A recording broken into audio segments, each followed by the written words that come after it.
Part of mastering any skill set is identifying and eliminating bad habits that are preventing you from thriving.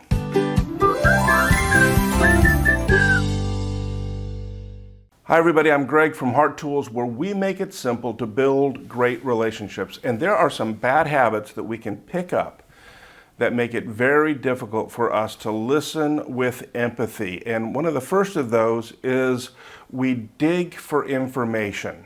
So if someone shares and they say something like, wow, I'm really worried about getting laid off at work, instead of listening with empathy, we may dig for information. We may say something like, well, have they announced layoffs? How are things going at work? What was your last performance review like? What's your seniority, right? And we dig for information because that fulfills a need that we have, but it's not helping us to connect with the person who is speaking. And usually the kind of information we're digging for is the least interesting part of the conversation to them.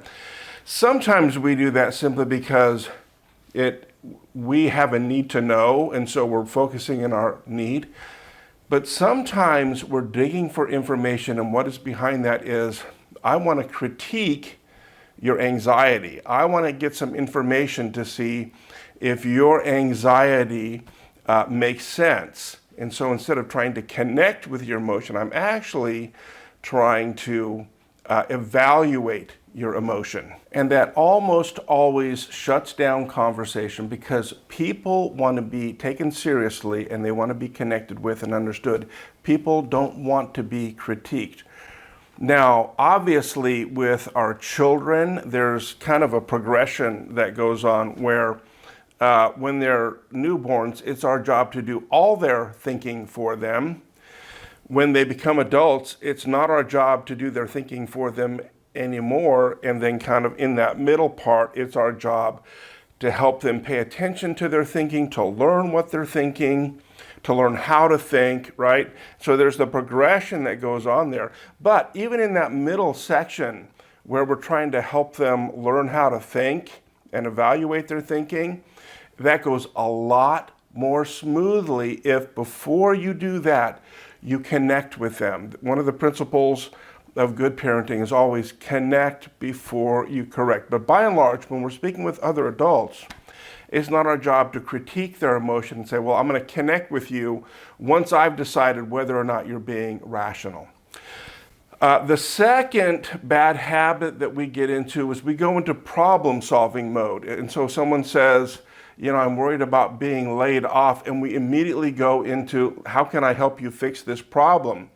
So we may say things like, well, you better talk to your boss and see how realistic that is. Maybe you should get your resume together. Maybe you should start applying for new jobs right now and get ahead of the game. Right? We go into problem-solving mode, and we put our need to be needed and to be helpful above their need to be connected with. Now, there are two exceptions to this. And one is if they ask you to help them fix the problem, right? Because then they're inviting us in to that next level of intimacy. And then it's okay to say, okay, since you've invited me, here's what I might think about doing in that.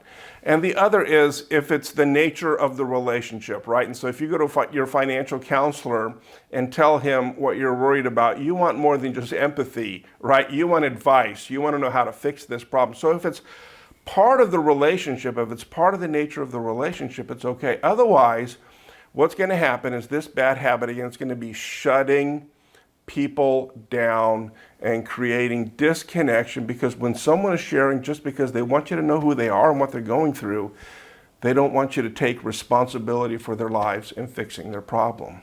Now, something both of these bad habits have in common, and they also have it in common with the two bad habits we'll talk about in the next video, is they create a one-up, one-down relationship. I'm here to tell you whether or not your feelings are being reasonable because you're not smart enough to do that. So I'm here to evaluate you. Or I'm here to fix your problems for you because I can't trust you to be strong enough and smart enough to fix your problem. So both of these create a one-up, one-down relationship, which is why both of these are actually red flags to look for in a relationship. If you're with someone who does that on a regular basis, you may want to just say something like, hey, I'm just trying to share where I'm at right now, so you know where I'm at. I don't need you to fix the problem for me. I'll take care of it. Or you know what? I don't need you to evaluate. I can figure that out for myself.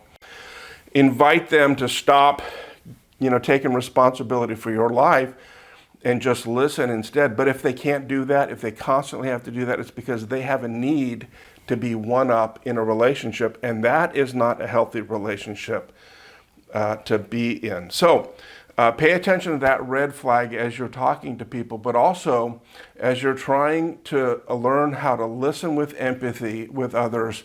Practice noticing when that need to evaluate arises or when that need to problem solve and fix for people arises, and just put that on the back burner and instead choose to listen with empathy and see just how much more people want to share with you when you take that approach, and how much more you feel connected with the people that you care about. Simple steps, practice, practice, practice. That's what Heart Tools is all about.